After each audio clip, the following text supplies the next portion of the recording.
Muy buenas tardes a todas y a todos. Me es muy grato darles la bienvenida a esta sexta sesión del Seminario Permanente de Derecho Internacional del Instituto de Investigaciones Jurídicas de la UNAM, que como ustedes saben, este año trata de la crisis de las instituciones del orden internacional liberal de la post-Segunda Guerra Mundial y de los impactos de esta crisis para la conducta de la política exterior de México. Antes de presentarles al ponente que me acompañará el día de hoy, me gustaría hacer una serie de muy breves anuncios. Como se habrán dado cuenta, hubo una modificación en el orden de las ponencias y también hubo un cambio en dos temas de las ponencias que teníamos previstas para la sesión de agosto y también habrá un cambio para la sesión de octubre. Las sesiones que perdimos en abril y en mayo, las ponencias fueron reprogramadas. Una de estas ponencias fue la del doctor Luis Benavides, que ya pasó en agosto, en la sesión anterior del seminario, y nos falta reponer dos más ponencias. La ponencia de la doctora Rocío Arroyo, que se presentará en la próxima sesión de octubre, y la ponencia del doctor Gabriel Ferrer, de la Secretaría de Relaciones Exteriores, que se presentará en la última sesión, en la sesión de noviembre del seminario. Los dos temas que fueron modificados, pues uno fue el del doctor Manuel Becerra. Él ya anunció el cambio en la sesión de agosto y anticipó el segundo cambio de tema de ponencia. Yo tenía previsto hablar en la sesión de octubre del seminario del organismo para la energía atómica de la ONU, pero por las circunstancias actuales y la crisis global provocada por el brote del nuevo coronavirus, decidí dedicar mi ponencia al análisis de la crisis actual de la Organización Mundial de la Salud y de las lecciones que está dejando el COVID-19 para el funcionamiento futuro de esta organización internacional. Ya después de estos breves cambios, podemos iniciar con la sesión de hoy. También les informo que me acompaña Marta Cruz, quien será responsable de dar lectura a las preguntas. Como siempre, tendremos aproximadamente media hora para cada ponencia. El día de hoy hay dos ponencias y al final de ambas abriremos un breve espacio para preguntas y respuestas. Pueden apuntar sus preguntas en el chat mientras duren las ponencias. Les pido indicar a qué ponente va dirigida su pregunta y Marta me hará el gran favor de leer las preguntas y trataremos de contestar al final. Y ahora sí, les voy a presentar a mi colega, el doctor Eduardo Rosales. Rosales es licenciado en Relaciones Internacionales por la FES Acatlán de la UNAM, es maestro y doctor en Relaciones Internacionales por la Atlantic International University, tiene un diplomado en Finanzas por la Universidad Iberoamericana, se ha desempeñado como profesor asociado en varias instituciones, entre las cuales destacan la Universidad Anáhuac del Sur y la Universidad Iberoamericana. También ha ocupado diversos cargos en instituciones educativas, dependencias gubernamentales y órganos colegiados. Ha publicado libros y artículos de mucha calidad que versan sobre temas políticos, económicos y de derechos humanos de América Latina, que es su principal área de especialidad. Actualmente es profesor e investigador en la FES Acatlán de la UNAM y ha ejercido la docencia por varias décadas. También me permitiría destacar que el doctor Rosales es un reconocido analista internacional y, ya lo verán, un excelente comunicólogo. Pueden seguir sus intervenciones en distintos medios de comunicación. Yo lo sigo en Foro TV, pero también sale muy seguido en Telesur. Y una vez tuve el honor de participar en un programa de TV UNAM con él. El tema de la ponencia del doctor Rosales el día de hoy trata del declive de la hegemonía militar de Estados Unidos. Doctor, adelante, lo escuchamos con muchísimo gusto. Doctora Virginia Georgieva, un placer, un gusto estar con usted. Gracias por la invitación. Un saludo y un fuerte abrazo, desde luego, a todos nuestros queridos colegas, y pues felicitaciones por este seminario permanente de Derecho Internacional que dicho sea de paso es la rama del derecho que a mí en lo personal más me gusta. Así es que bueno, pues sumamente complacido.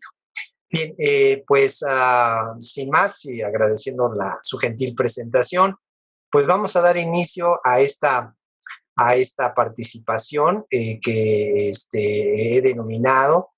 Me gustó más la denominación que usted dijo, el declive de la hegemonía militar. Lo voy a cambiar cuando termine la ponencia, pero ya la había puesto yo. El fin de la supremacía militar de Estados Unidos. Y si me lo permiten, voy a compartir pantalla en este momento. Muchas gracias. Sin más preámbulo, vamos a iniciar esta presentación. Y lo primero que les diría es que pues hoy en día ya prácticamente toda la literatura habla del declive, habla de la debacle de Estados Unidos como potencia. En particular, y les voy a comentar algunos de los muy variados, brevemente, algunos de los muy variados autores y libros clásicos que ya la refieren, como es el de Johann Galtung, La caída del imperio estadounidense, que ustedes están viendo en pantalla. También un excelente libro de Dmitry Orlov, Los 5 estadios del colapso, que lo hizo él primero de una manera genérica y posteriormente ya los ha aplicado particularmente a Estados Unidos. También tenemos ahí a un destacadísimo economista, y si no mal recuerdo también premio Nobel de la economía, que es Paul Krugman, y que pues escribió La caída del imperio estadounidense. También tenemos ahí a Paul Craig Roberts, que incluso, si no mal recuerdo, fue secretario del Tesoro de Ronald Reagan, republicano, conservador, y en el que el actual presidente de Estados Unidos se ha inspirado. Y Paul Craig Roberts pues escribió un libro denominado La legendaria economía estadounidense. Ya no existe, un artículo muy, muy conocido. Joseph Stiglitz, otro economista muy reconocido y laureado, y si tampoco mal recuerdo, creo que también premio Nobel de Economía, escribió un excelente libro en el marco de la última crisis económica de 2008-2009, que se denomina Caída Libre, y pues que nos habla de todas las debilidades, de todos los talones de Aquiles que ya exhibe Estados Unidos como potencia. Yo aquí quiero abrir un asterisco, unos paréntesis, sobre todo por el libro que les comentaba de Dmitry Orlov, un ruso estadounidense, que habla, como dice ahí su título, Los 5 estadios del colapso. Y yo aquí nada más quiero hacer la anotación de que a partir de la publicación de su libro y un poquito más adelante, se abrió toda una nueva disciplina que se denomina la colapsología. Y aunque suena un poquito esotérico, pues no tiene nada de ello. Al contrario, son un área de estudios muy, muy serios y que un par de autores, Servigne y Stevens, escribieron un libro por ahí que se llama Cómo todo puede colapsar, pequeño manual de la colapsología para las actuales generaciones. Ahí es donde se retoma este término y que incluso el Instituto Momentum allá en Francia, pues ya se dedica precisamente a esta área de estudios. He de decirles que el cliente principal, el objeto de estudio principal, pues es Estados Unidos, ¿no? Y bueno, simple y sencillamente ahí hay una pequeña definición de la colapsología a lo que se refiere. Y bueno, pues yo nada más destacaría lo político, lo geopolítico y sobre todo el derecho. Bueno, cierro este paréntesis porque me parece muy importante destacar cómo estos autores pues abren incluso una nueva área de conocimientos, dan origen a un constructo primero y después a un neologismo que es la famosa colapsología. Bueno, dicho lo anterior, retomamos a nuestro autor ruso estadounidense Dmitry Orlov, y él habla de 5 estados del colapso ya aplicados a Estados Unidos, que es el cultural, el social, el político, el comercial y el financiero. Y yo aquí, perdón por el comercial, no es la intención, pero refiero un artículo que escribí el año pasado para una revista arbitrada de Estados Unidos, y ese artículo se llama El mito de la fortaleza económica de Estados Unidos. Ahí está este número de identificación, el DOI, y ustedes desde luego pueden poner este completo DOI 2 puntos y la numeralia que ahí aparece y ponerlo en internet, y de inmediato se puede leer tanto en inglés como en español. Y yo, siguiendo un poquito lo que señalaba Stiglitz, Krugman, lo que dice Orlov, yo nada más en ese artículo destaqué 4 elementos que nos hablan ya de esta debacle económica de Estados Unidos, y refiero 4 indicadores que son deuda, pobreza, déficit comercial y una brutal concentración de la riqueza.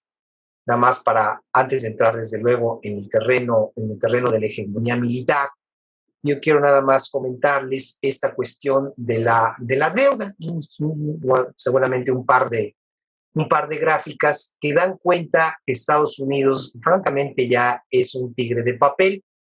Quizá mi generación ya no lo vea, pero a algunos que nos siguen, seguramente verán ya materializada esta debacle estadounidense. Yo ahí nada más les comento, les presento este siguiente cuadro. Esta es la deuda pública de Estados Unidos en miles de millones de dólares, y conste que es hasta el año 2013.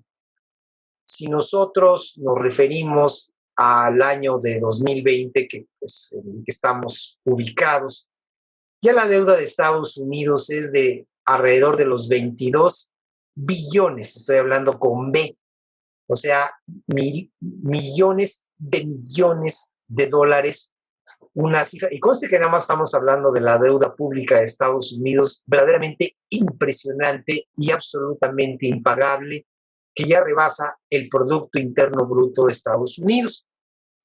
En la siguiente gráfica, pues vemos en rojo la deuda pública de Estados Unidos, pero aquí ya se incluye la privada. Y bueno, la privada es todo lo de las empresas, lo de las familias, lo de los estudiantes, que actualmente está alrededor de los 70 billones de dólares. Una deuda, repito, absolutamente impagable. Y conste que nada más es un solo indicador económico y que ningún presidente de Estados Unidos se atrevería a frenarla y mucho menos a disminuirla.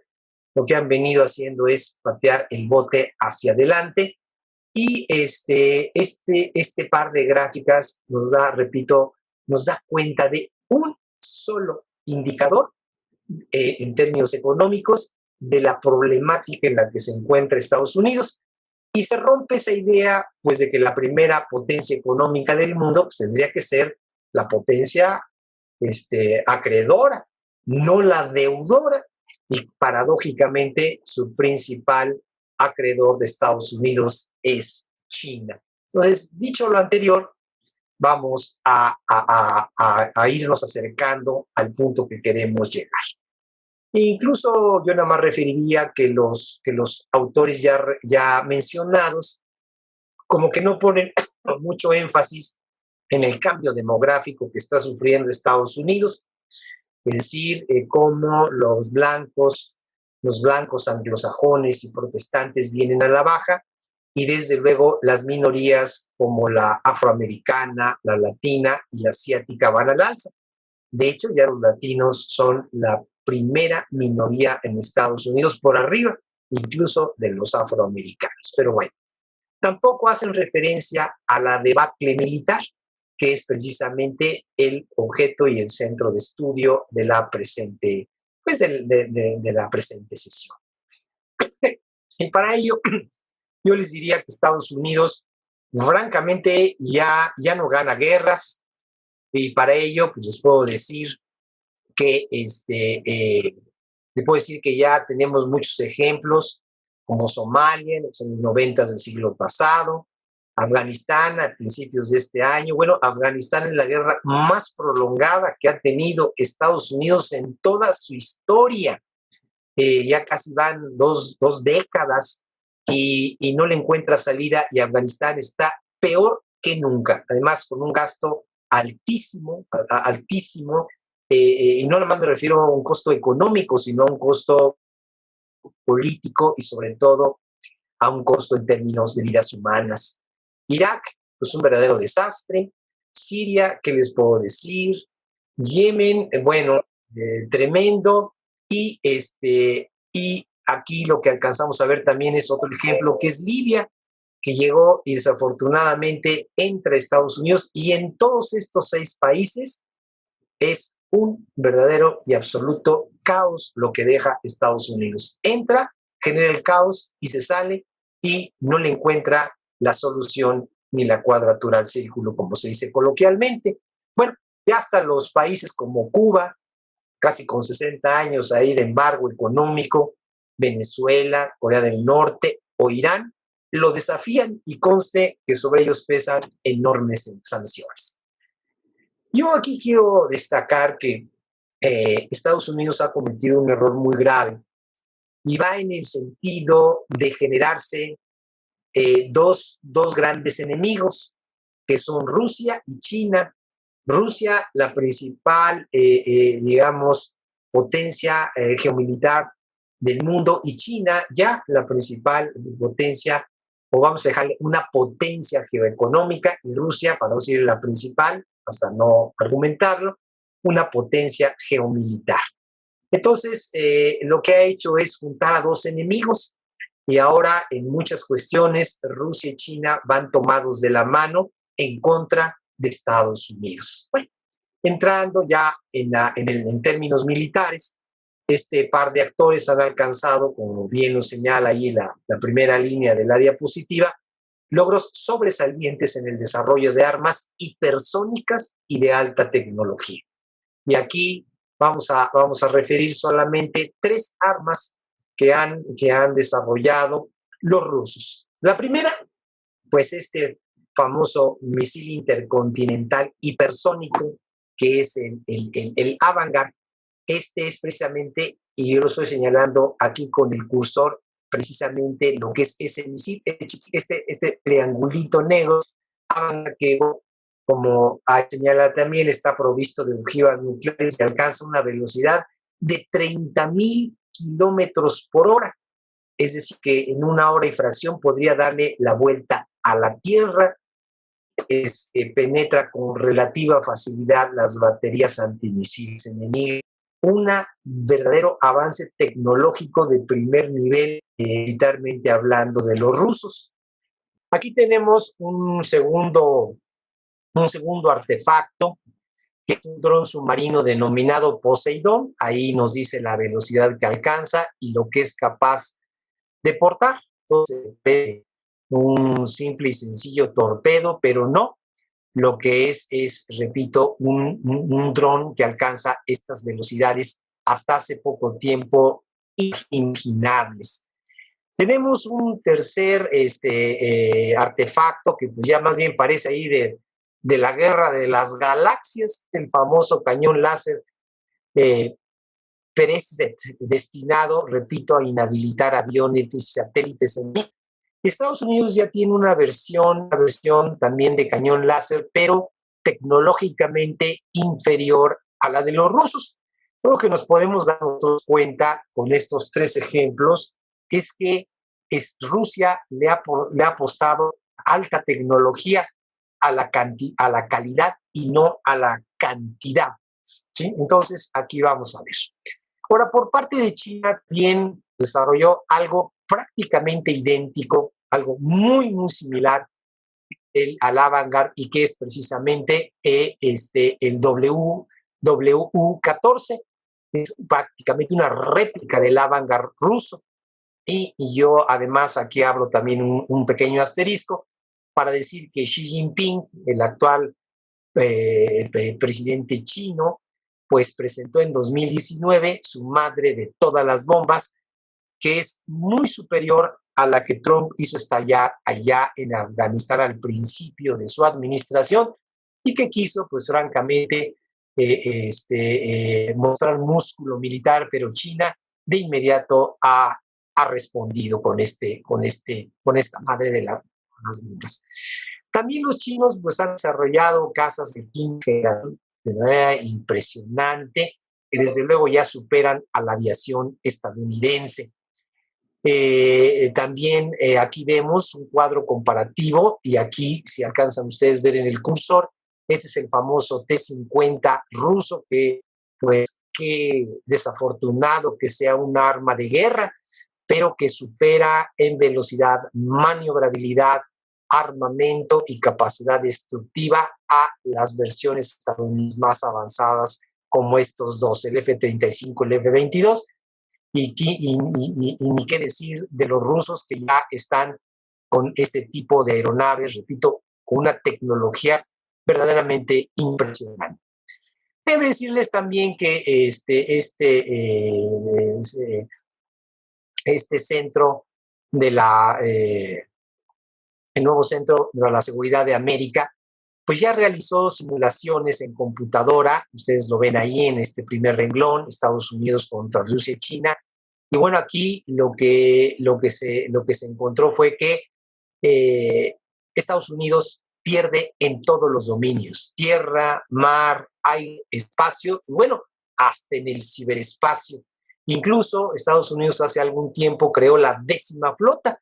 Esa 10ª flota no navega en el mar, sino navega en el ciberespacio, ¿no? Pero bueno, aún y con todo ello, la seguridad es manifiesta cuando hablamos de la dupla Rusia y China. Y bueno, pues aquí precisamente este centro al que hicimos referencia, pues nos dice que las armas que jugaron un papel decisivo es precisamente los misiles hipersónicos rusos. Bueno, nosotros ya sabemos que China es una potencia en ascenso. También tenemos ahí estudios del Centro de Estudios de Estados Unidos de la Universidad de Sydney en Australia, y pues nos dicen que ya por lo menos en la región Indo-Pacífico, Estados Unidos ya no goza de la primacía. Lo cierto es que China tiene perfectamente delineados sus objetivos políticos, geopolíticos y militares. Sabe de dónde viene, en dónde se encuentra, pero sobre todo a dónde va. Aquí el punto que hay que destacar es que, bueno, pues por lo menos en el mar de China meridional, pues ya China tiene una estrategia muy, muy clara, las estrategias, que es establecer como dos cordones, como dos escudos frente a un potencial ataque estadounidense. Y que ni Estados Unidos ni sus aliados regionales como Japón, Corea del Sur y la India estarían en posición de rebasar precisamente al poderío naval chino. Por otra parte, también tenemos aquí como esta Comisión para la Estrategia de la Defensa Nacional, a la que el Congreso de Estados Unidos le pidió un estudio, pues ya nos dice precisamente que la superioridad militar de Estados Unidos se ha erosionado hasta un nivel peligroso. Y conste que no lo dicen los rivales, no los dicen las otras potencias, sino los dicen por los propios centros de estudios, centros de pensamiento de Estados Unidos, los propios técnicos, los propios institutos estadounidenses. Por otra parte, también aquí nosotros tenemos es que un dato muy interesante en el que China desarrolla actualmente una armada 2 veces más grande que la de Estados Unidos y en algún tiempo podría reemplazarla a este país del tío Sam como la primera potencia marítima mundial. También en los últimos años hemos visto el desarrollo de portaaviones de los propios chinos, que incluso pues ya también cuentan con capacidad nuclear. Este es el ejemplo de uno de los navíos chinos, que nada más tiene 2 portaaviones frente a todo Estados Unidos, pero que tecnológicamente son superiores, pero además China ya también, ni los rusos quieren invertir en la construcción de estos navíos. En estos momentos se aprecian obsoletos y vulnerables frente precisamente a las armas hipersónicas de estas 2 potencias. Es decir, ya los portaaviones pues vienen de la Segunda Guerra Mundial, ya francamente unos verdaderos armatostres gigantes con poca movilidad y, repito, sumamente vulnerables, muy caros para su desplazamiento, una enorme cantidad de que se quiere para su operación y además cada vez que navegan pues necesitan el apoyo de submarinos, necesitan el apoyo de otros buques de guerra, así es que sus desplazamientos, incluso para labores de vigilancia, son costosísimos. Se calcula un desplazamiento de una semana en alrededor de los 100 millones de dólares. Así es que eso, sin contar el mantenimiento que pues de por sí ya se les debe dar. Déjame decir otra cosa, también un investigador ahí del Centro del Poder Naval de Estados Unidos explica que, bueno, pues Xi Jinping, el que le decimos el mandarín chino, pues ha profundizado una reforma en su ejército, ha recortado el número de soldados, pero ha modernizado, ha innovado, ha metido tecnología a sus fuerzas armadas. Por otra parte, también, pues tenemos ahí otros datos que nos dice el número de buques y submarinos desplegados por Estados Unidos frente a los cálculos que ya se tienen también de China y este despliegue marítimo que tiene. Muy en la lógica de Maja, ¿no? De que el poderío en el mar pues siempre es un hándicap a favor de quien dispone de él. Hay otros investigadores, otras voces que nos dicen que ya el gigante asiático tiene armas suficientes para superar cualquier ataque que Estados Unidos pretenda realizar. Por otra parte, también yo he estado señalando también que Estados Unidos pues es el que ha venido denunciando que Pekín está militarizando el mar meridional de China, cuando Estados Unidos, bueno, pues tiene incluso la 7ª flota ya asentada en Japón. Bueno, pues preguntaríamos quién fue el que primero militarizó esas zonas. Y además también hay algunas diferencias severas con algunos vecinos chinos y el propio Estados Unidos sobre los archipiélagos Paracel y Spratly.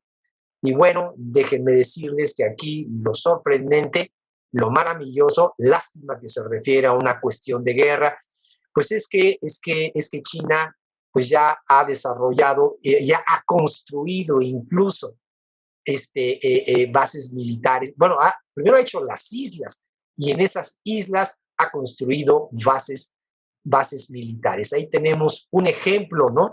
Impresionante cómo pues prácticamente construyó la isla cómo edificó una isla y ahí cómo ha establecido bases militares, 110,000 metros cuadrados, ¿no? En fin, ustedes ahí pueden ver lo escrito ahí abajo de la imagen, lo que ha hecho China en un muy corto lapso de tiempo. Y también en el año de 2017, hace 3 años, también terminó otra isla, el arrecife de Sur, donde también 95,000 metros cuadrados y desde luego una base militar, solo para dar una impresionante demostración de tecnología y de músculo militar por parte de una China que pues no se le ve quién le pueda detener, ni mucho menos hacer frente. Aquí hay algunos de los aviones más grandes que están en servicio, que pues yo los refiero. Un estadounidense que, pese a ser de un enorme tonelaje y de tener una gran cantidad de aviones, pues ya francamente resultan, repito, onerosos y poco prácticos. He de comentarles que el último aviones que construyó Estados Unidos, pues alcanzó las de los 13,000 millones de dólares y el señor Trump quiere construir otro, esperemos que no alcance la reelección, pero pues eso está por ver. Quiere construir otro más, su 13º aviones con un costo de 15,000 millones de dólares. Costosísimos, pero además, pues lo único que están acrecentando es el enorme déficit del gobierno de Estados Unidos. Ahí tenemos otros ejemplos de otros portaaviones de otros países. Está el chino, de menor tonelaje, pero de mucha mayor movilidad y velocidad. Tenemos el ruso, tenemos incluso hasta India ya con un portaaviones, y tenemos desde luego, hay un ejemplo de un portaaviones francés, Charles de Gaulle.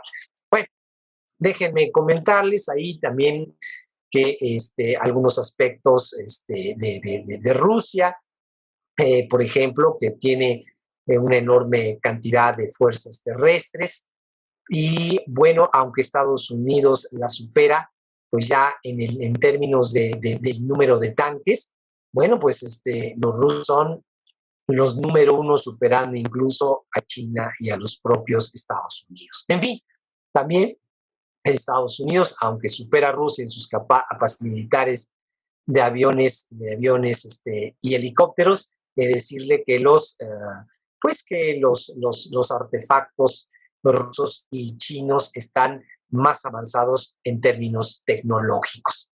Aquí lo que vamos a destacar son 3 o 4 cuestiones, como por ejemplo, en realidad, y esto yo quiero que quede pues suficientemente claro, Rusia es la primera potencia nuclear del orbe.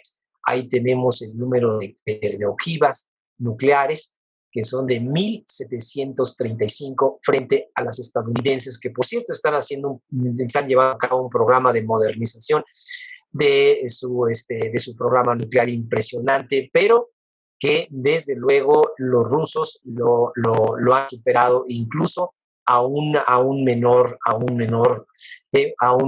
costo. Aquí también tenemos los gastos militares globales que realiza Estados Unidos, pues que ya el señor Trump destina algo así como 650,000 millones para mantener su aparato militar.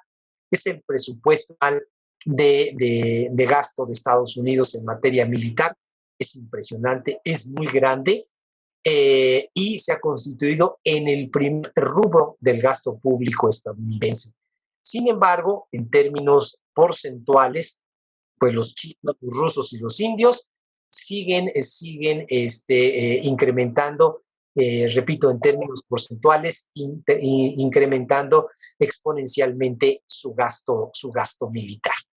Déjenme decirles que aquí estamos hablando también de lo que dice un potencial jefe de Estado Mayor Conjunto de Estados Unidos, que es el que nos está señalando que el ejército estadounidense pues está perdiendo simple y sencillamente su ventaja competitiva en Europa frente a la pujanza de una Rusia que sigue siendo la única amenaza existencial para Estados Unidos. Yo creo que no nada más Rusia, sino también China. Ahora, Yo también aquí lo que quiero destacar es que lo que dice Cunningham, que es la mayor amenaza a la seguridad nacional de Estados Unidos, pues no es Rusia ni es China, sino es su propia maquinaria de guerra parasitaria, insaciable e incompetente, que es fundamental para el capitalismo transnacional de Estados Unidos. Es decir, una máquina que consume y consume y consume dinero, pero desafortunadamente ha sido a la cantidad y no a la calidad.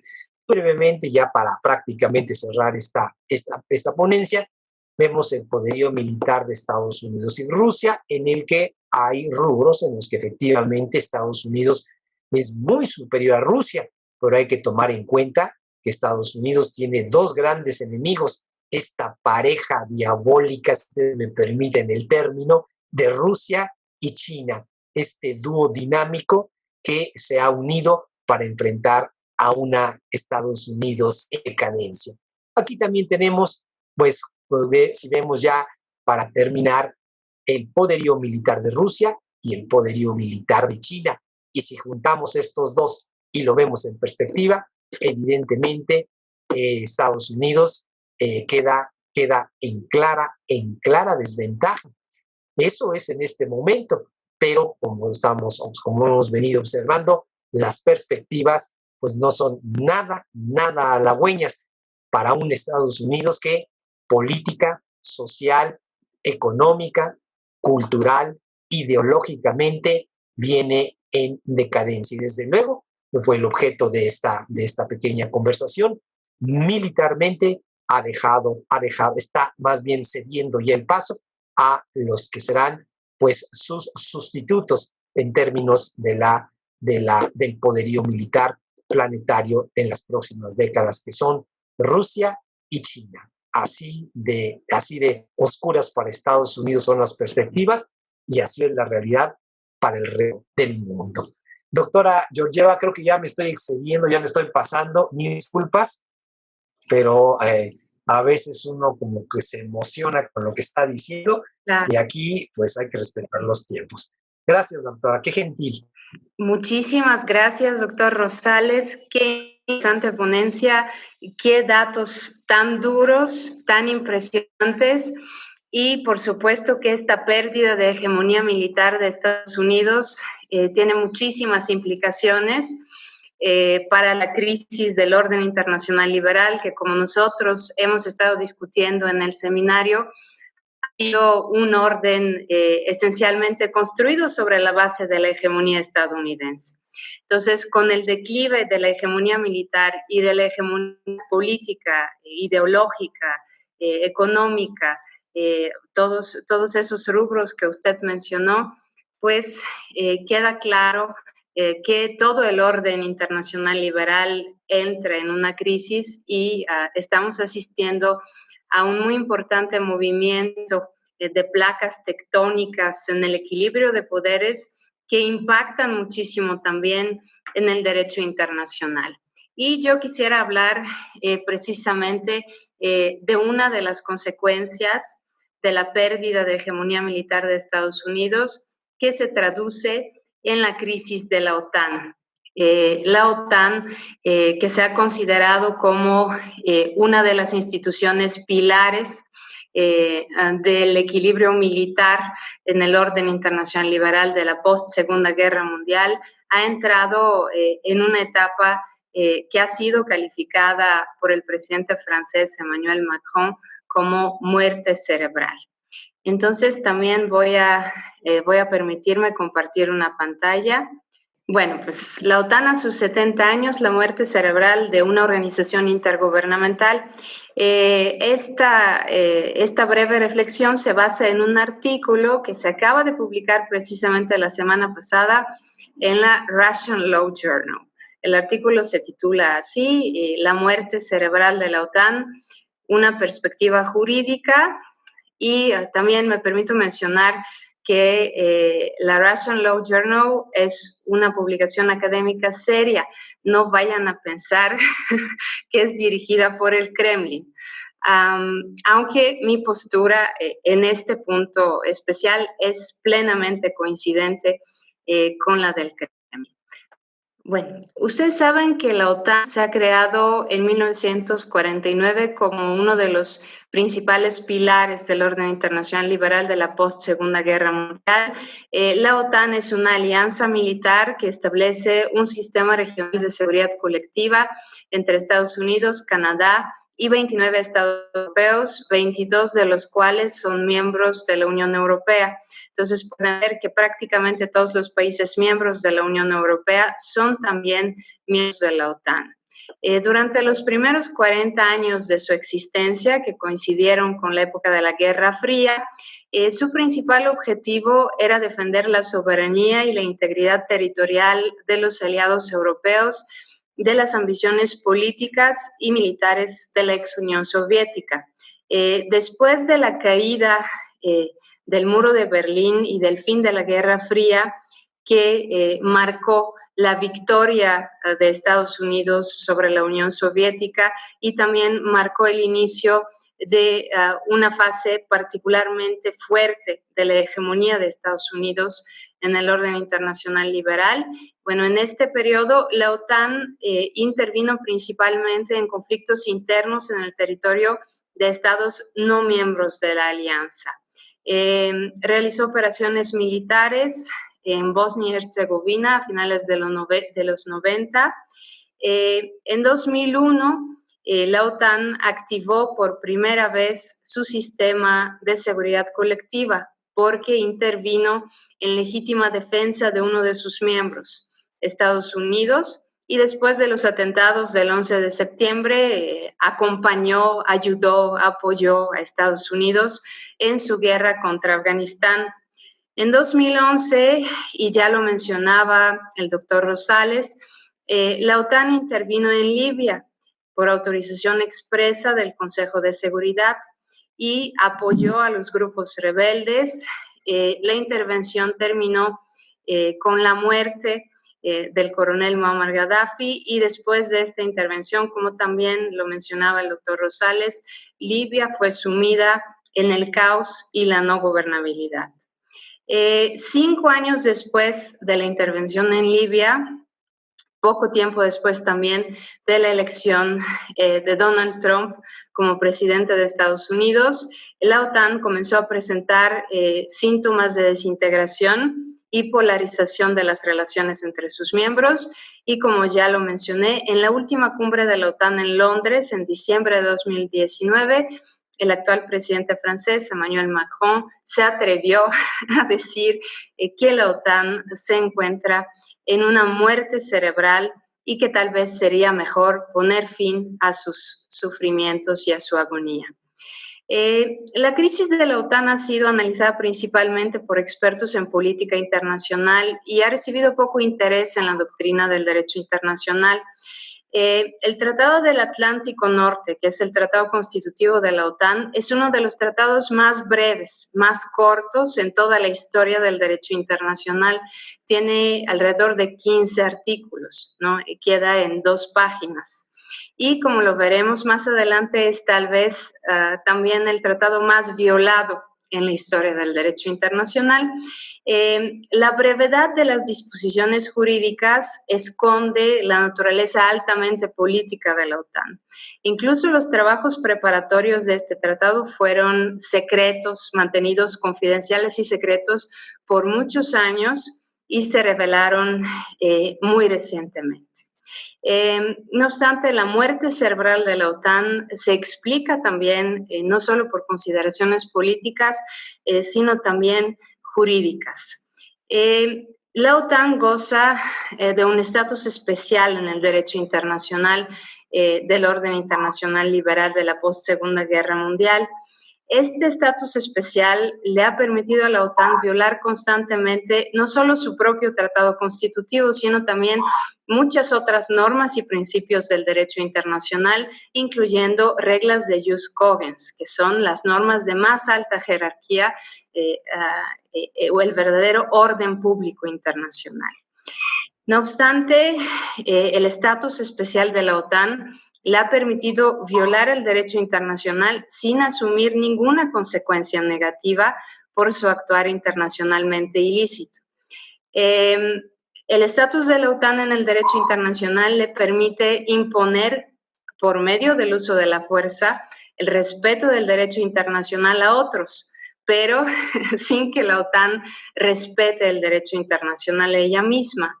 En resumen, la OTAN se ha comportado como un ente ubicado por encima del derecho internacional, que lo que ha puesto en práctica es un verdadero sistema de dominación coercitiva sobre todos los otros integrantes de la comunidad internacional.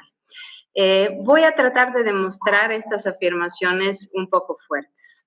Vamos a ver en primer lugar que la OTAN ha violado constantemente las disposiciones de su propio tratado constitutivo, el Tratado del Atlántico Norte, comenzando desde su preámbulo. En virtud del preámbulo del Tratado Constitutivo de la OTAN, las partes de este tratado reafirman su fe en los propósitos y principios de la Carta de las Naciones Unidas y su deseo de vivir en paz con todos los pueblos y todos los gobiernos, decididos a salvaguardar la libertad, la herencia común y la civilización de sus pueblos, basados en los principios de la democracia, las libertades individuales y el imperio de la ley, deseosos de promover la estabilidad y el bienestar en la zona del Atlántico Norte, etc. Como ustedes pueden observar, todos esos principios y valores de libertad, de democracia, de libertades individuales, de Estado de Derecho, imperio de la ley, no son más que una reafirmación de los principios y valores que fundamentaron el orden internacional liberal en su conjunto.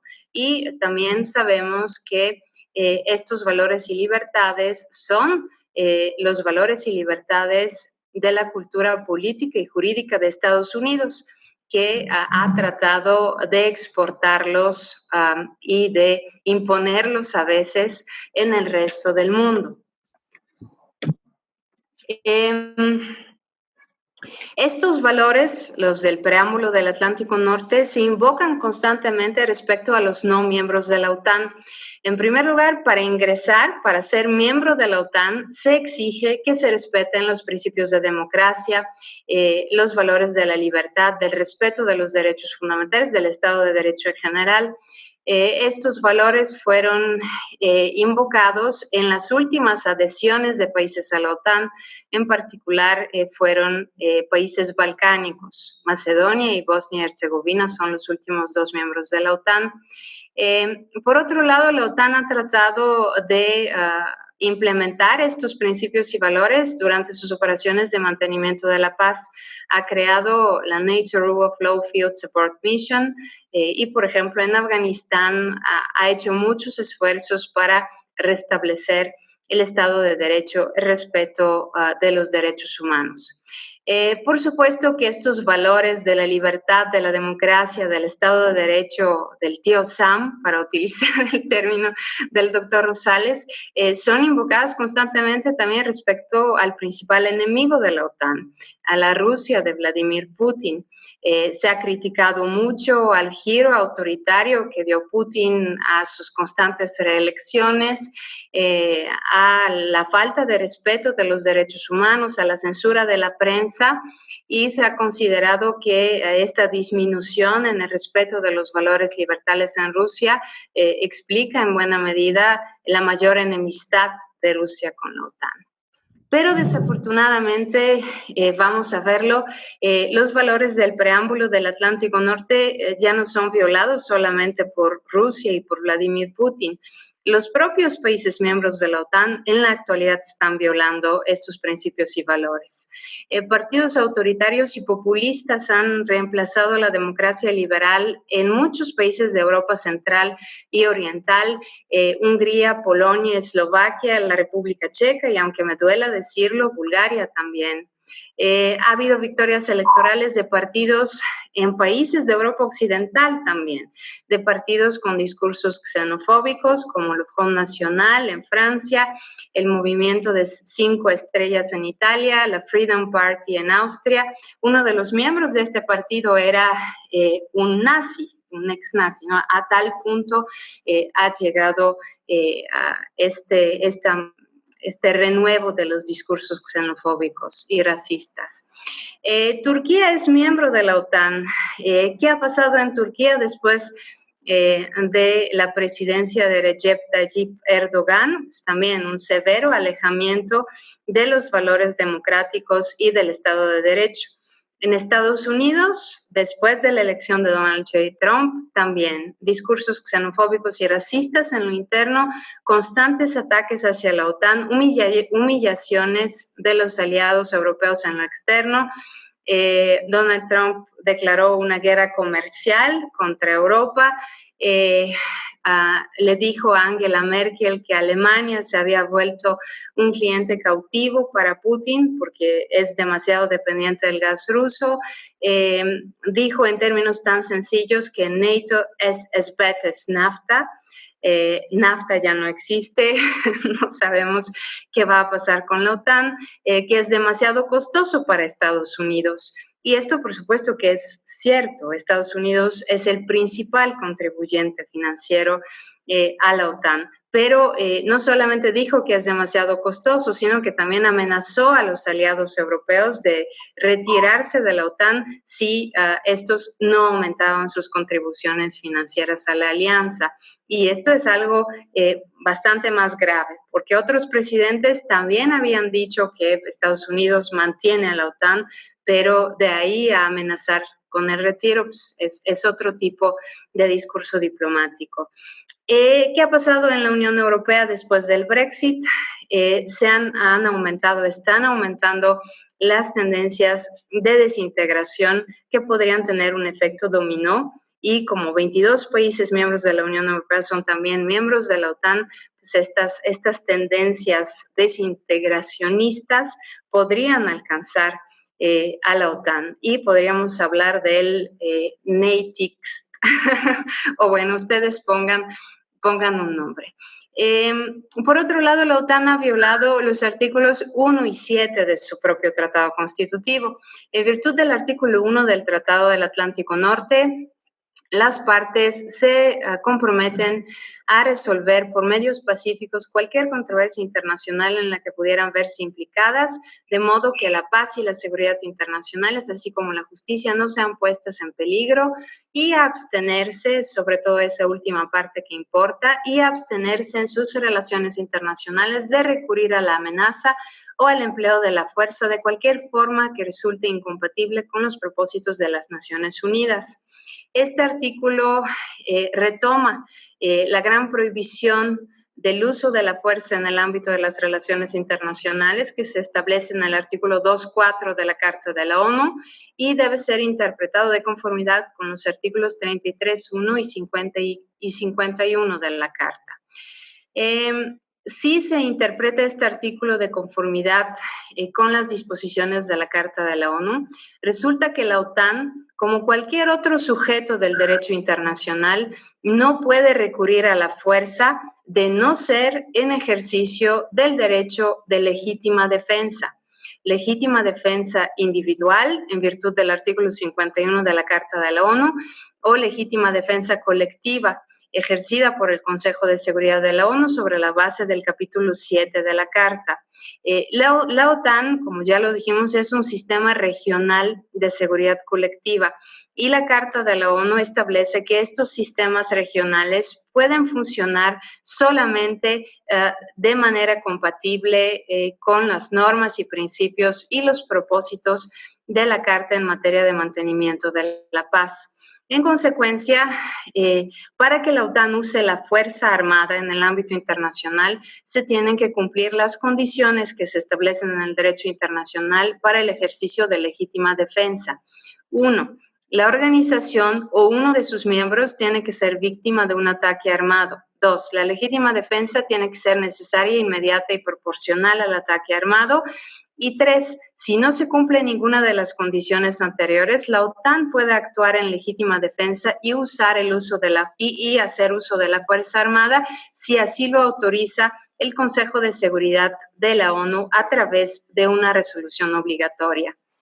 En 70 años de historia, la única activación del sistema de seguridad colectiva de la OTAN que ha supuesto el uso de la Fuerza Armada y ha sido conforme con el derecho internacional, ha sido, ya lo dijimos, la intervención de la OTAN en apoyo a Estados Unidos en contra de Afganistán, en la guerra contra Afganistán, porque en este caso Estados Unidos sí fue víctima de un ataque armado. Afganistán sí estaba entrenando y prestando sus bases militares a los talibanes. Se admitió que Estados Unidos podía ejercer legítima defensa y como miembro de la OTAN solicitó también la intervención de la OTAN. Pero todas las demás intervenciones armadas de la OTAN, en particular en territorio de Estados no miembros, han sido violatorias de los artículos 1 y 7 del Tratado del Atlántico Norte y, por ende, del artículo 2, 4 y 51 de la Carta de la ONU. En Kosovo, ¿a quién atacó Kosovo o a quién atacó la ex Yugoslavia? ¿A Estados Unidos? ¿A algún miembro de la OTAN? Por supuesto que no. Entonces, Estados Unidos ni la OTAN no eran víctimas de un ataque armado. El Consejo de Seguridad de la ONU no había autorizado una intervención armada en la ex Yugoslavia. No obstante, Estados Unidos bombardeó a Estados Unidos y sus aliados de la OTAN, bombardearon a la ex Yugoslavia, bombardearon no solamente objetivos militares, bombardearon hospitales, puentes y, entre otros, la sede de la televisión serbia. Murieron muchísimos periodistas durante los bombardeos que destruyeron pues estos objetivos civiles.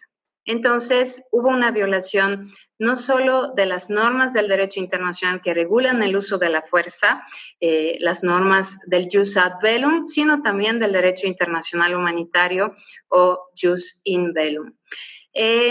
Las consecuencias de esta intervención armada fueron muy devastadoras, un gran número de desplazados forzados internos, un país sumido en el caos y, en fin, ya lo dijo también el doctor Rosales, crearon el caos, las víctimas y después se fueron. La intervención de la OTAN en Libia. Aquí, interesantemente, la OTAN sí actuó por autorización expresa del Consejo de Seguridad.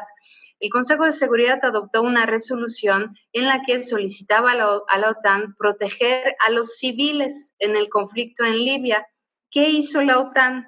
Bombardeó a los objetivos militares de los grupos rebeldes y les suministró armas para que pudieran derrocar el régimen del ya difunto coronel Muammar Gaddafi. En los dos casos, en Kosovo y en la OTAN, la intervención se trató de justificar por un concepto muy controvertido en el derecho internacional, el de intervención humanitaria, que posteriormente ha evolucionado hacia el de responsabilidad de proteger. Rusia y China, después de lo ocurrido en Libia votaron a favor de la resolución que autorizaba el uso de la fuerza por parte de la OTAN. Pero después de lo ocurrido en Libia, nunca jamás quisieron votar a favor de una resolución del Consejo de Seguridad que buscara proteger a población civil en países miembros de la ONU. Y es así como los excesos de la OTAN en Kosovo y en Libia nos pueden explicar la actual inactividad y bloqueo en el Consejo de Seguridad respecto a la catástrofe humanitaria en Siria, en Yemen, en Venezuela y en muchos otros países del mundo. La violación del artículo 2 del Tratado del Atlántico Norte. En virtud de este artículo, las partes tienen que contribuir a un mejor desarrollo de las relaciones internacionales pacíficas y amistosas a través de la colaboración económica entre varias o todas las partes. Este artículo lo propuso Canadá, se le conoce como el artículo canadiense y da cuenta de la visión amplia de seguridad internacional que no se refiere solamente a la ausencia de guerra, sino también a la paz económica entre naciones. Este artículo es legado directo del periodo anterior a la Segunda Guerra Mundial, que se caracterizaba por la ausencia de paz económica sobre todo, por la constitución de bloques económicos rivales, el desarrollo de políticas comerciales depredadoras y desafortunadamente parecemos vivir en un regreso al pasado en este sentido, porque lo que no hay en este momento es precisamente paz económica entre las naciones. Y uno de los principales responsables de la actual guerra comercial o guerra económica que se ha desatado en el plano global, pues es o son algunos de los miembros de la OTAN. Estados Unidos, como ustedes saben, después de la llegada a la presidencia de Donald Trump, comenzó a desarrollar políticas comerciales neoproteccionistas, a imponer aranceles a las importaciones del resto del mundo, a realizar una verdadera cruzada contra la Organización Mundial del Comercio, a bloquear su mecanismo de solución de controversias, a renegociar acuerdos comerciales multilaterales y nosotros también fuimos víctimas directas de este deseo de renegociación de tratados comerciales con la firma del nuevo TEMEC. El gobierno de Donald Trump le ha apostado a negociaciones comerciales bilaterales o trilaterales, como en el caso del Telecan, y ya no cree en el multilateralismo comercial. No es que ya no crea, es que el bilateralismo para una potencia económica y comercial como Estados Unidos es mucho más cómodo porque le permite imponer intereses económicos y aprovecharse de su poderío frente a estados económica y comercialmente más débiles para imponer acuerdos y tratados internacionales depredadores. Todo ese escenario de falta de paz económica, de guerra comercial iniciada por Estados Unidos, por supuesto que lo podemos ver también como una violación directa a la obligación de los Estados miembros de la OTAN de mantener relaciones económicas pacíficas y de cooperación, obligación que se establece en el artículo 2 del Tratado del Atlántico Norte. Otra violación ahora del artículo 8 del Tratado del Atlántico Norte. La OTAN, como el Tratado Constitutivo de la OTAN, es uno de los pocos tratados internacionales que contiene una cláusula de supremacía. La única otra excepción que yo conozco es el artículo 103 de la Carta de la ONU. En virtud de esta cláusula de supremacía, las partes en el Tratado del Atlántico Norte no pueden adquirir, no pueden contraer compromiso internacional alguno que se contraponga a lo convenido, a lo establecido en el Tratado del Atlántico Norte. Hay algunos estados en la actualidad que han pisoteado terriblemente esta cláusula de supremacía del Tratado del Atlántico Norte. Uno de esos países es Turquía. Turquía es uno de los principales causantes y causantes tal vez voluntarios, no inconscientes, de la muerte cerebral de la OTAN. Turquía ha renovado su relación con Rusia, le ha comprado muchas armas a Rusia. Primero se habían peleado Erdogan y Putin respecto a un accidente aéreo en el que murió un piloto ruso. Después Erdogan se disculpó. Y hace poco yo escuchaba al presidente Putin decir que el presidente Erdogan siempre actúa con mucha hombría, y así lo dijo, con mucha hombría, y que siempre toma decisiones de política exterior muy acertadas. Entonces, pues esta nueva relación con Rusia, entre Rusia y Turquía, ha desestabilizado mucho la OTAN. Acuérdense, hace poco Turquía invadió militarmente el norte de Siria, se atrevió a hacerlo. Tuvo que intervenir el presidente Trump, al final se retiraron, pero también ha habido muchos conflictos con buques, en particular buques franceses. Parece que Turquía no está actuando como aliado en la OTAN, sino como aliado de Rusia y por ipso iure, ipso facto, enemigo de la OTAN. Otros países u otro país que podría potencialmente violar esta cláusula de supremacía en el artículo 8 del Tratado de la OTAN es Francia. No es casualidad, por supuesto, que el presidente Macron precisamente ha calificado a la situación actual de la OTAN como muerte cerebral.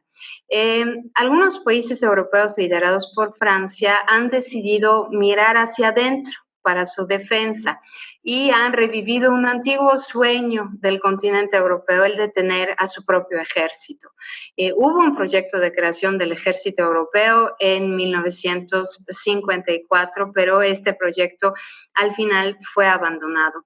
Pero hay que decir que las normas comunitarias, las normas del derecho de la Unión Europea sí establecen la posibilidad de crear un sistema de defensa común de la Unión Europea, que en principio debería ser compatible con el sistema de defensa o de seguridad colectiva de la OTAN.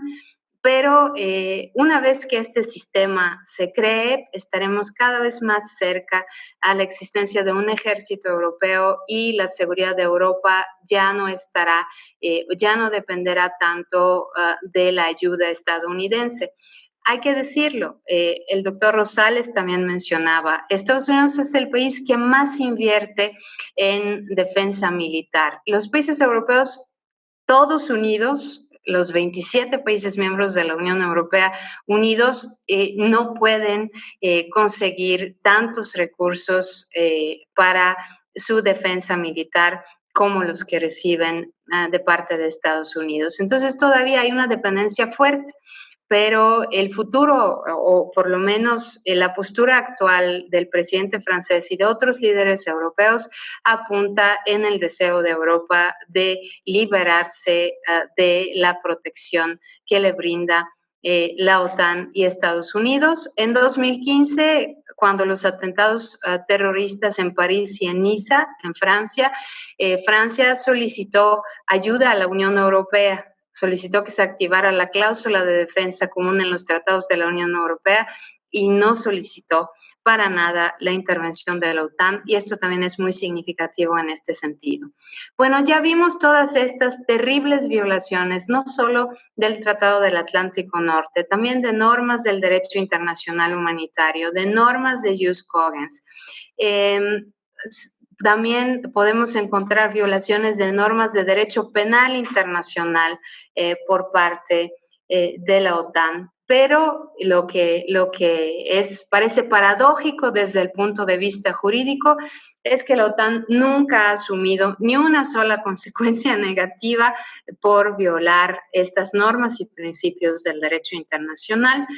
En derecho internacional, estas violaciones de tratados y normas consuetudinarias son hechos internacionalmente ilícitos que deberían acarrear la responsabilidad internacional de la OTAN. La OTAN es una persona jurídica internacional, una organización intergubernamental, en principio es responsable de sus actos. Pero vamos a verlo, simplemente no hay dónde y no hay ante quién invocar esta responsabilidad y eventualmente obtener una reparación. El orden internacional liberal de la post-Segunda Guerra Mundial está repleto de candados jurídicos que garantizan simple y sencillamente la impunidad de la OTAN. La Corte Internacional de Justicia podríamos pensar, bueno, hay que demandar a la OTAN ante la Corte Internacional de Justicia por todas las violaciones del derecho internacional que ha cometido y así vamos a hacerla pagar por lo que hizo en Kosovo, en Libia, en Afganistán, etcétera. Solo que la Corte Internacional de Justicia es incompetente para juzgar a la OTAN. Las organizaciones internacionales intergubernamentales no pueden comparecer ante la Corte en la cualidad de demandantes o demandados. La Corte es solamente para los Estados miembros de la comunidad internacional. Bueno, hay que pensar demandar a la OTAN ante la Corte Europea de Derechos Humanos o ante la Corte Interamericana de Derechos Humanos o ante tribunales de derechos humanos. Tampoco. La OTAN no ha ratificado ningún tratado internacional de derechos humanos ni ha ratificado los estatutos constitutivos de los tribunales de derechos humanos. A contrario, ya hay organizaciones internacionales que han decidido someterse como organizaciones a la jurisdicción de los tribunales competentes en materia de derechos humanos. Un ejemplo en este sentido es la Unión Europea, que ya puede comparecer, ya la podemos demandar ante la Corte Europea de Derechos Humanos. Los tribunales penales internacionales tampoco son competentes para juzgar a la OTAN, porque solamente juzgan a individuos por responsabilidad penal individual. Hasta la fecha, ningún sujeto del derecho internacional ha presentado una demanda ante un tribunal internacional para invocar la responsabilidad de la OTAN. Me van a decir, bueno, pues a lo mejor ante los tribunales internos. Ante los tribunales internos tampoco. La OTAN tiene inmunidad de jurisdicción ante los tribunales internos. Es un escudo procesal que la protege de cualquier demanda en su contra presentada ante tribunales internos.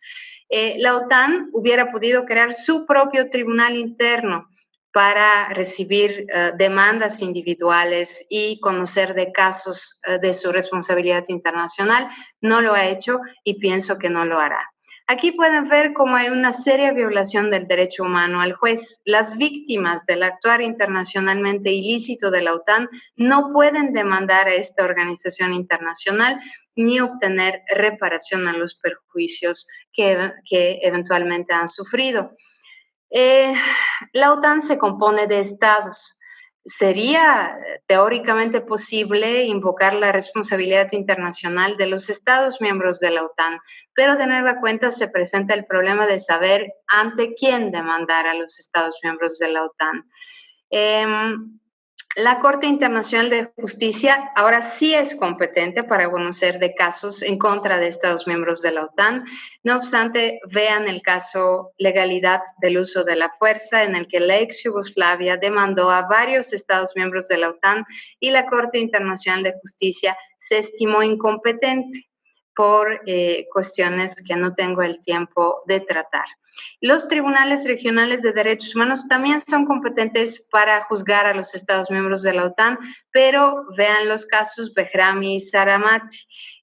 Las víctimas de violaciones de derechos humanos cometidas por miembros, agentes de la OTAN, miembros de la Operación de Mantenimiento de la Paz en Kosovo, KFOR, demandaron a esos estados. La Corte Europea de Derechos Humanos se estimó incompetente. Los tribunales penales internacionales no pueden juzgar a los estados miembros de la OTAN. Los tribunales internos de otros estados tampoco pueden juzgar a los estados miembros de la OTAN porque estos estados gozan de inmunidad de jurisdicción. La única vía que queda para las víctimas son los tribunales internos de los propios estados miembros de la OTAN que han cometido la violación del derecho internacional, pero aquí también hay casos en los que los tribunales internos se han estimado incompetentes por ser un dominio altamente político y al parecer peligroso para el derecho. Pueden ver este caso, Presidency of the Council of Ministers versus Markovic, la Corte de Casación italiana declarándose incompetente para juzgar a Italia por su participación en operaciones militares de la OTAN. Los agentes de la OTAN también son irresponsables, o tal parece. Los tribunales penales ahora sí podrían juzgar a los agentes de la OTAN como individuos. La intervención de la OTAN en la ex Yugoslavia claramente entraba en la competencia del Tribunal Penal Internacional para la ex Yugoslavia. La procuradora del tribunal quiso iniciar una investigación, pero ella misma confiesa en sus memorias que se tapó contra una pared del universo político en el cual el Tribunal Penal Internacional para la ex Yugoslavia podía funcionar. La Corte Penal Internacional actualmente también sería competente para enjuiciar agentes de la OTAN. Rusia quiso que la Corte investigara a la OTAN por su intervención en Libia.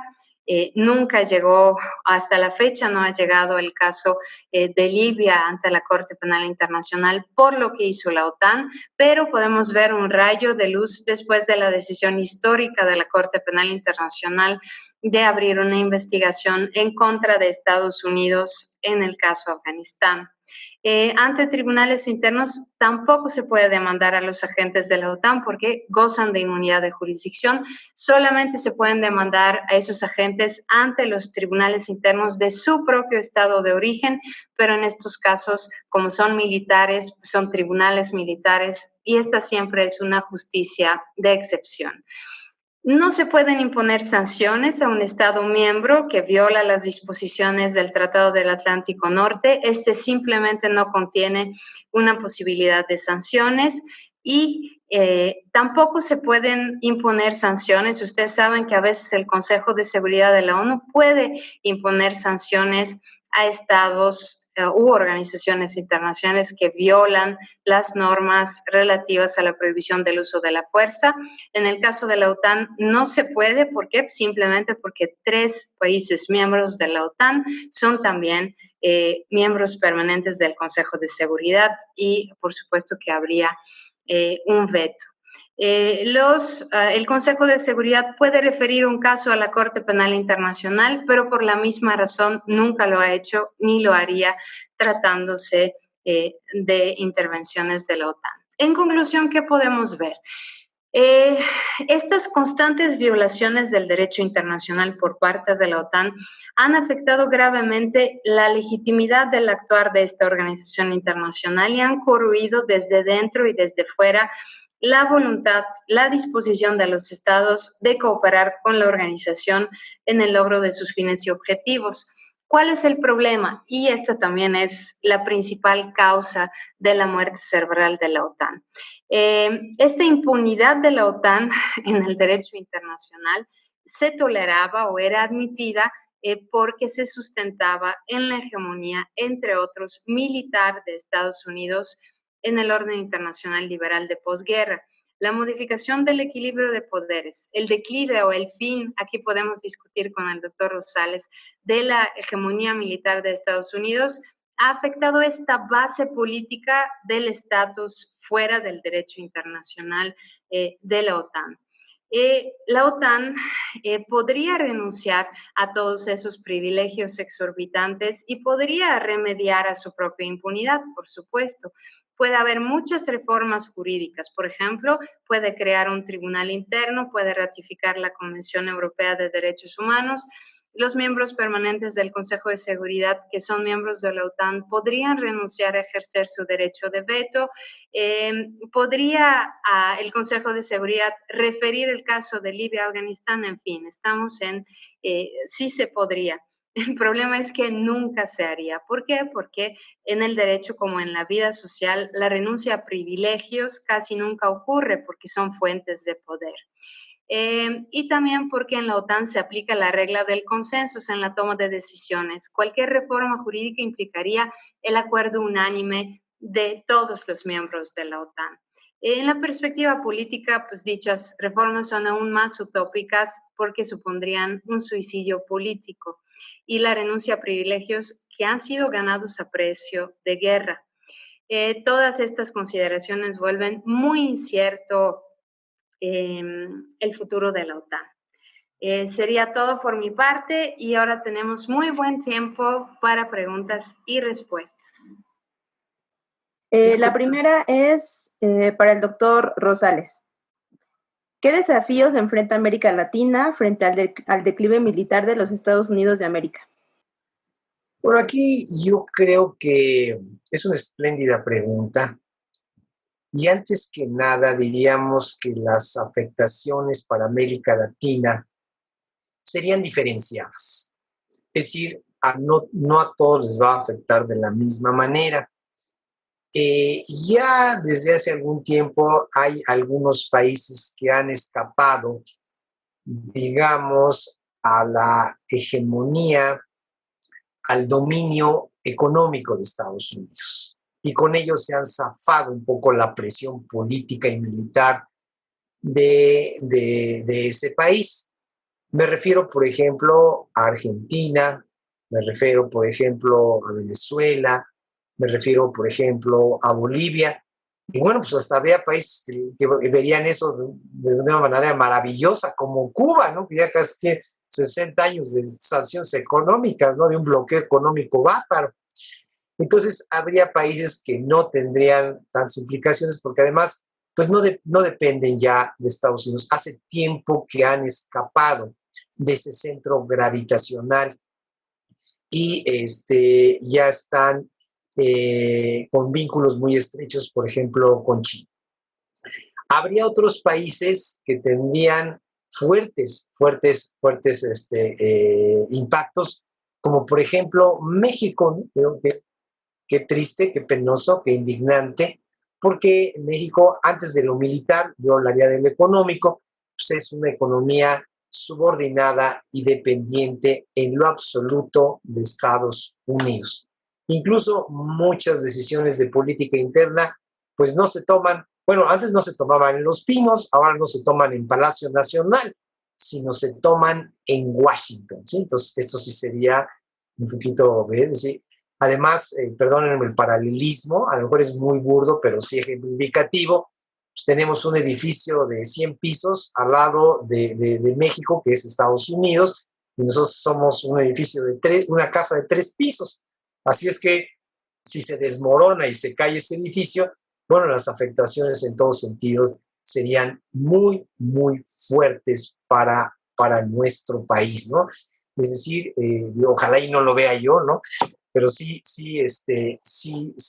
una debacle de Estados Unidos impactaría enormemente a nuestro país. Ya lo vemos ahorita, simple y sencillamente con lo de la pandemia.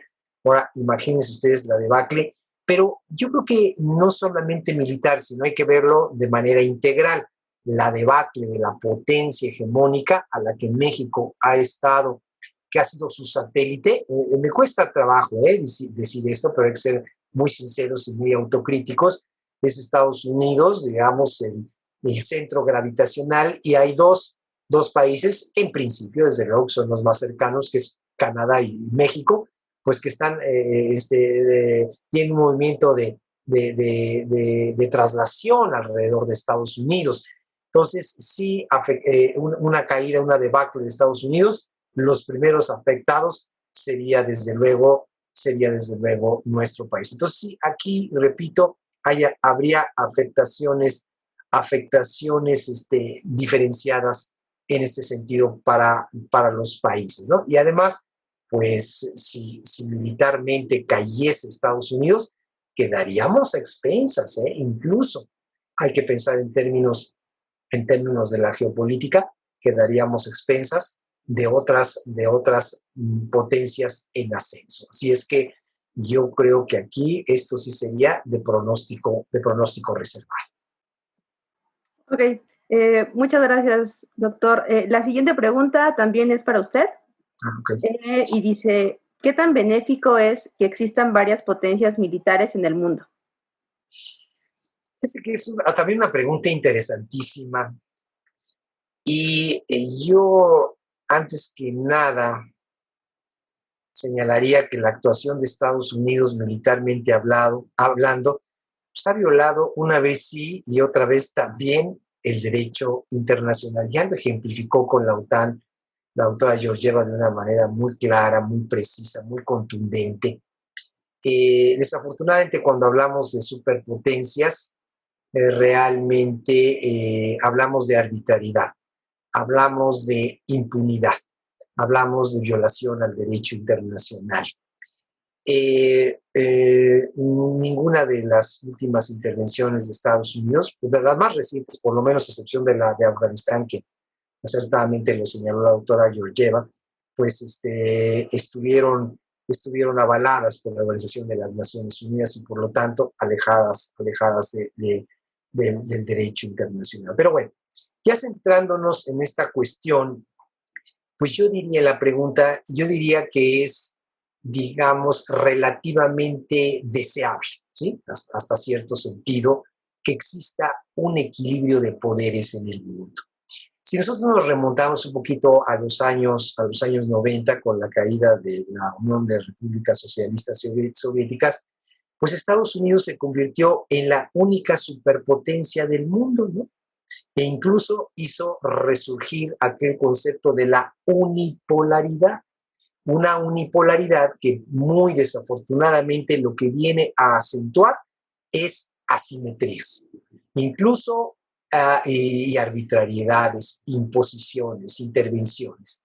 Incluso hubo por ahí hasta, bueno, hubo varios, pero el más destacado, el más conocido fue Francis Fukuyama, ¿sí? Un escritor estadounidense que dijo, el fin de la historia, aquí se acabó. Estados Unidos se convierte en el que toma la batuta y el timón del mundo. Digo, se equivocó el señor Fukuyama, ¿no? Ya después de 20 años también ya lo reconoció. Pero bueno, a veces tardó 2 décadas, pero lo reconoció. Y entonces, aquí yo pienso que no es deseable, repito, que una superpotencia, porque se convierte en automático y se siente en el policía del mundo, y esto se presta a mayores abusos, a mayores arbitrariedades, a mayores intervenciones militares, a sanciones económicas, ¿sí? Y desde luego a favorecer, a imponer sus intereses económicos y hacer valer su famoso soft power y su hard power, ¿no? Yo creo que la multipolaridad, yo creo que aquí no nada más en términos militares, ¿no? Sino en una dimensión un poquito más amplia, más integral, pues yo creo que siempre pone freno, por decirlo de alguna manera, pone límites, pone escudos, ¿sí? Pone boyas al de por sí ya comportamiento arbitrario de las superpotencias. Entonces yo sí pienso que es hay menos manga ancha, ¿sí? Cuando existen varias superpotencias que generan estos equilibrios mundiales, que cuando existe una sola, ¿sí? Entonces, yo creo que de alguna manera eso sería la reflexión en torno a esta situación. Yo a lo mejor quiero ejemplificar y retomo la temática muy acertada que abordó la doctora Georgieva. Y, por ejemplo, nos damos cuenta cuando una potencia se siente agredida. Es además qué cosa tan paradójica. Ya Estados Unidos de facto está abandonando incluso a la OTAN, y con la salida del Reino Unido, ¿sí? Con este famoso Brexit, incluso le quita a la Unión Europea, le quita su paraguas nuclear, porque hay que saber que el Reino Unido es la principal potencia militar de Europa. Entonces se la arrebata, ¿no? Y deja un poquito a expensas de Rusia y de China a Europa, que a lo mejor van a tener que hacer su propio ejército europeo, ¿no? Algo que pues, a lo mejor ahí algunos han más o menos dibujado. Pero bueno, aquí el punto de lo que quiero destacar es que cuando una potencia se siente agredida, y yo nada más refiero a esto que ya lo había mencionado la doctora Georgieva, nada más quiero subrayarlo, es como Estados Unidos ha anunciado sanciones contra la fiscal general de la Corte Penal Internacional, ¿no? Esta dama de nombre un poquito impronunciable, que es Fatou Bensouda, ¿no? Y entonces, ¿cómo se opone a que hagan pesquisas, ¿no? Precisamente por presuntos crímenes de guerra que se cometieron en Afganistán? Entonces, si nada más existe una sola superpotencia, se multiplicarían y se agravarían este tipo de actitudes por parte de una superpotencia. Si habiendo muchos son arbitrarios, habiendo una sola, se acentúa, repito, esa hegemonía, esa preponderancia, esa arbitrariedad, ¿no? Y además expanden sus zonas periféricas y sus zonas de equilibrio a niveles insospechados. Entonces, sí, yo creo que es adecuado. No tenemos otra alternativa, que exista un mundo multipolar en varios términos. Muchas gracias, doctor Eduardo. Ahora procedemos con las preguntas para la doctora Petrova. La primera es, en estos momentos, ¿qué desafíos enfrenta la OTAN para recuperar su liderazgo? Bueno, pues mencionamos varios desafíos. El principal ya lo analizamos, el desafío jurídico, cómo recuperar una legitimidad que ya ha perdido después de tantas violaciones del derecho internacional por las cuales ha quedado impune. ¿Qué otras amenazas tiene? Pues también ya lo mencionamos, las amenazas externas a la alianza, Rusia, y en menor medida o tal vez en igual medida China.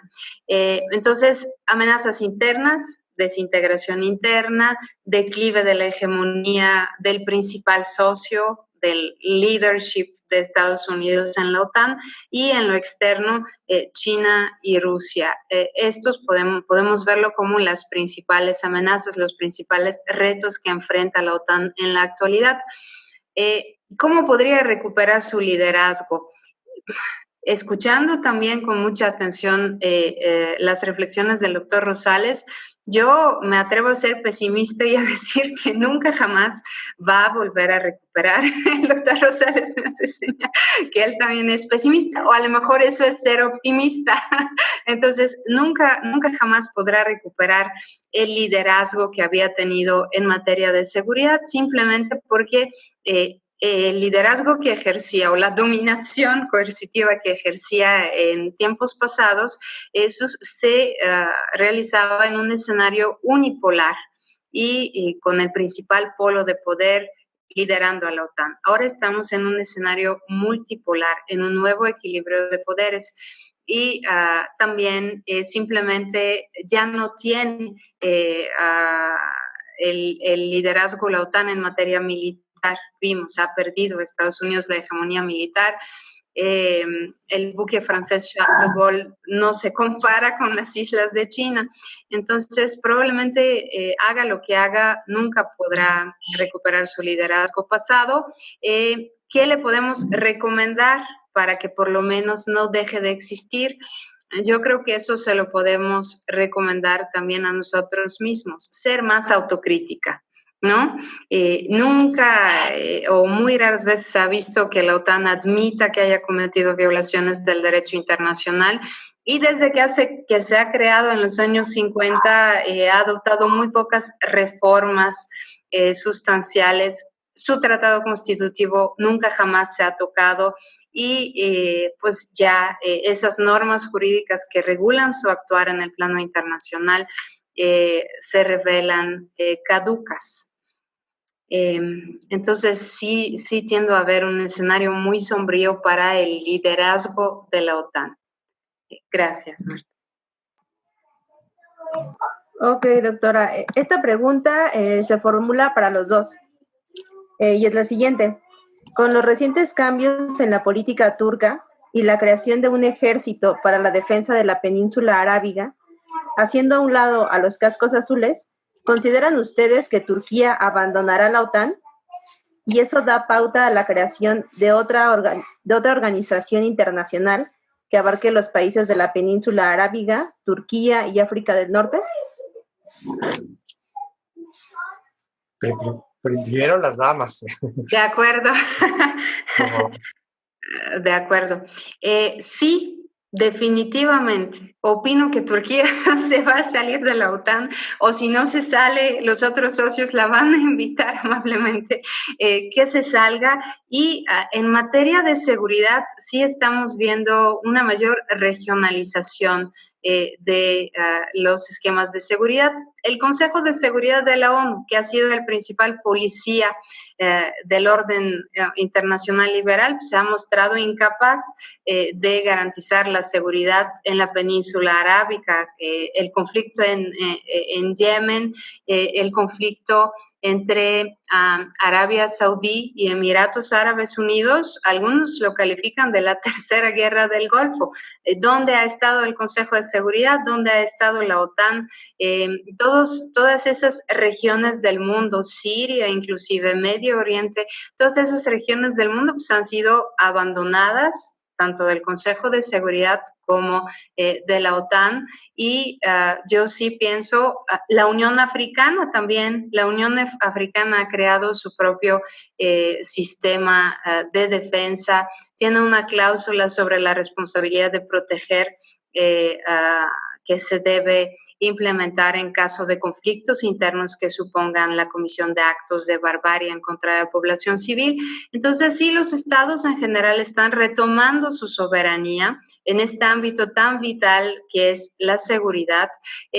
Las organizaciones universales o multilaterales están dejando de funcionar en materia de seguridad y sí, probablemente los estados de la península árabe y Turquía o Turquía y Rusia, ¿por qué no? Creen un nuevo sistema regional de seguridad colectiva que compita o incluso reemplace al de la OTAN. Sería mi opinión, doctor, lo escuchamos con gran interés. Y no, esta pregunta muy interesante, esta de la cuestión turca. Pues primero diríamos que ahí está gobernando este señor Recep Tayyip Erdogan, un tipo autoritario, un tipo carismático, un individuo que está reislamizando, por decirlo de alguna manera, a la Turquía que Atatürk pretendió hacer la laica, ¿verdad? Y va a contrasentido de la historia. Un tipo también antidemocrático, un tipo populista, que además ha venido desafiando a Estados Unidos y también a la Unión Europea, sabedor de que nunca lo van a aceptar. No lo van a aceptar como miembro de pleno.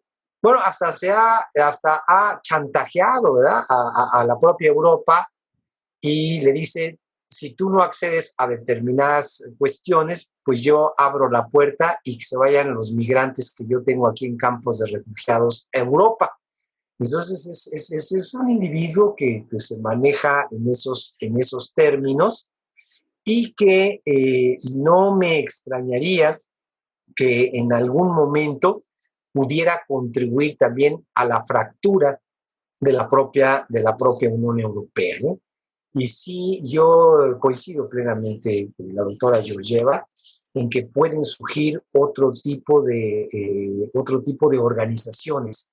Sí, y yo también diría que cuidado y la OTAN esté en peligro de desintegración, ¿sí? Entonces, o por lo menos de una desintegración o desaparición como la concebimos en este momento, ¿no? Notemos que además ya enfrenta unas contradicciones internas pavorosas, ¿no? Ya olvidémonos de lo externo, sino de lo interno que han sido muy bien señaladas y ejemplificadas. Entonces, sí, yo pienso que pueden surgir otras alternativas como lo que dibujé de un propio ejército europeo, ¿verdad? Por ejemplo, podría ser una alternativa, pero también tomemos en cuenta que Rusia está liderando también una especie de mini-OTAN, ¿eh? o un pacto de Varsovia, digamos, renovado. Entonces, estos reacomodos probablemente den origen a la creación de nuevas organizaciones, entre comillas, de defensa colectiva. Así es que estamos en una época de reacomodos y esto está francamente de pronóstico reservado. Ok, muchas gracias a ambos. Esas serían todas las preguntas. No hay más preguntas formuladas en el chat. No sé si alguien tenga otra pregunta o otras preguntas. Es el momento de hacerlas. ¿No? Pues perfecto, podemos terminar con un pronóstico muy sombrío, pero un poco antes del tiempo que teníamos previsto para el seminario. Les recuerdo que la próxima sesión es el 14 de octubre. Tendremos el gusto de contar con la participación de otra colega muy querida de la FES Zacatlán, la doctora Rocío Arroyo. Agradezco muchísimo al doctor Eduardo Rosales por su brillante participación, que ha aportado mucho a los objetivos de análisis de este seminario. Les deseo a todos muy feliz tarde y muy felices fiestas patrias de manera adelantada.